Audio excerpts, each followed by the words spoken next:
I'm Ben Fazul, welcome. We begin with Pakistan's political crisis and news that former Prime Minister Imran Khan has been arrested in Islamabad. He was bundled away by police outside the High Court in the capital, where he faces charges in multiple corruption cases. Khan, who was ousted in a no-confidence vote last April, accuses the government of orchestrating a campaign to neutralize him politically.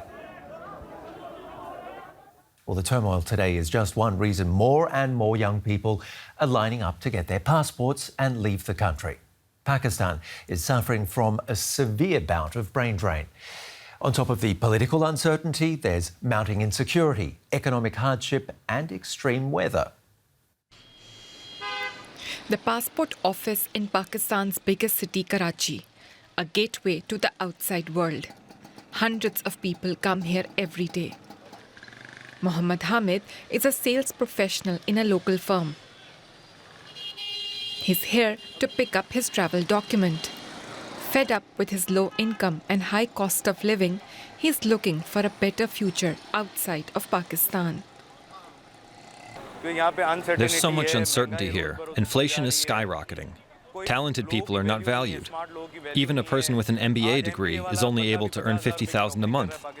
If someone works in a KFC abroad, they can earn more than this. I know people with a master's degree who are forced to drive rickshaws. I see no future here. That's why I want to leave. Like Hamid, many others here want to seek their fortunes elsewhere. I will leave the country as soon as I get an opportunity. Why wouldn't I want a better future for me and my family? So my children get a good education, and I can be protected from street crime. Some here have chosen to study abroad, another way to leave the country.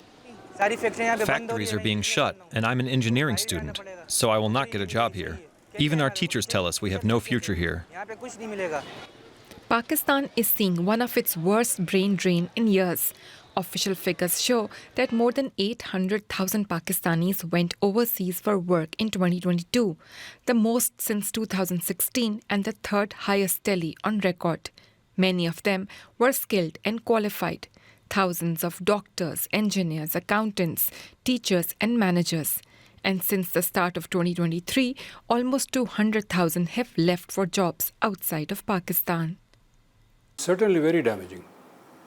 Damaging for any economy to lose, because when you invest in education, you train skilled labor. That's a fairly large investment. And when that person exits the economy, that investment has gone down the drain. Pakistan is currently going through one of its worst economic crises.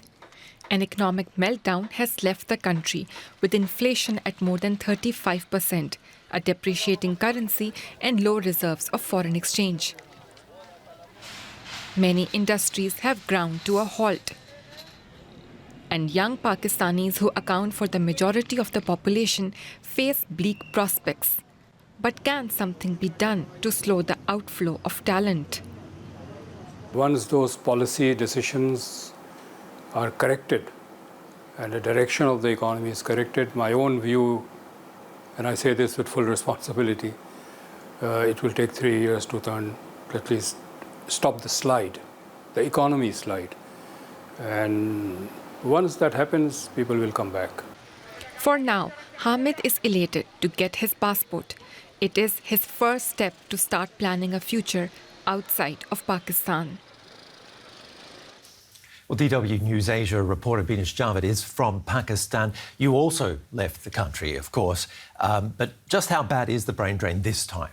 Ben, yes, I left the country in 2015, and I remember I thought that I did not have any opportunities, any future in Pakistan. And the moment I got the opportunity, I took it. But over years, things got better. Pakistan's economy improved. Terrorism was significantly reduced. But then again, we see a spike in number of people, talented, qualified people leaving the countries. Now, there are multiple reasons, but I think the number one reason I see is the huge cost of living. So Pakistan has food inflation crossed 40%, which means basic staple food items such as onions, flour, rice, they have become so expensive that for an average household in Pakistan, most of their income is going to groceries. Now, there's also no signs of things getting better. So people are they do not have any hope. They're thinking things will not get any better.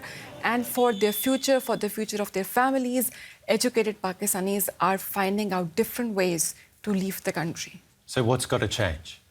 I think it's a very difficult question to answer. Of course, economy cannot be fixed in few days, but I think there are still certain things the government, the state can offer its people so there is some sort of hope or confidence in the system.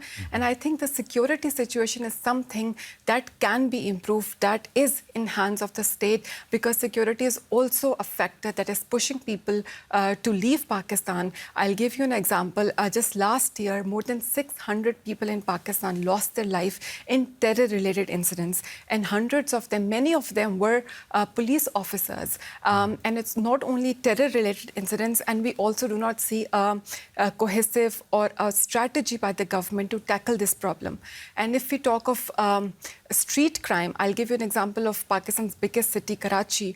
There were more than 80,000 registered armed robberies on streets in Karachi. 100 people were killed. So imagine if you are from a family who lost their loved one just because they resisted for a few seconds to hand over their motorbike or their mobile phone. You wouldn't want to live in this country.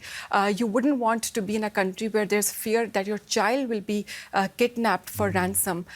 So I think the security situation is something if the government really wants, it can improve. And it's not only men who are unsafe. I think the situation is much more complicated and difficult for women in Pakistan. And we spoke to a woman teacher in Pakistan who also aspires to leave the country. Let's have a listen to what she said. When you step out of the house, you fear being robbed, you fear being harassed. There's no safety anywhere. There's a lack of independence. There's a lack of opportunities for us as a society, but even more so as women, because Pakistan still is a very patriarchal society. Well, when it comes to equal opportunities, what about the argument of unlocking the huge economic potential that women have as a way to improve the economy? Yes, Ben. So Pakistani women, they comprise almost 50% of the population. And Pakistan is a country of around more than 220 million people. And imagine women are only 20% of Pakistan's huge workforce. So it's a huge economic loss for the country that women are not participating in the economy.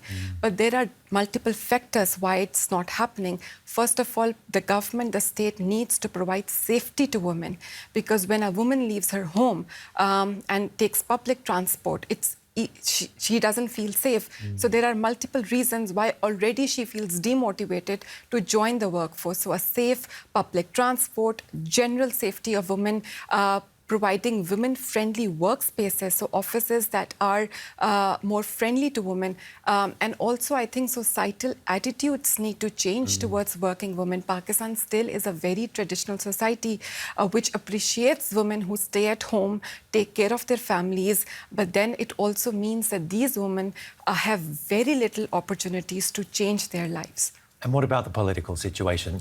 That the political unrest is not changing right now, is it? No, I think Pakistan is going through a wrenching political crisis. Political parties, the military establishment, and also now even the judiciary. They are all, it seems like there is a fight for influence, there is a fight for power. It all started when Pakistan's former Prime Minister Imran Khan was ousted through a no-confidence vote last year. And since then, he has been demanding an early election, a demand that is not acceptable to the government and also to the military establishment. And that has created a stalemate, and people are just left disappointed and exhausted. Binish Javed, thank you very much for the insight.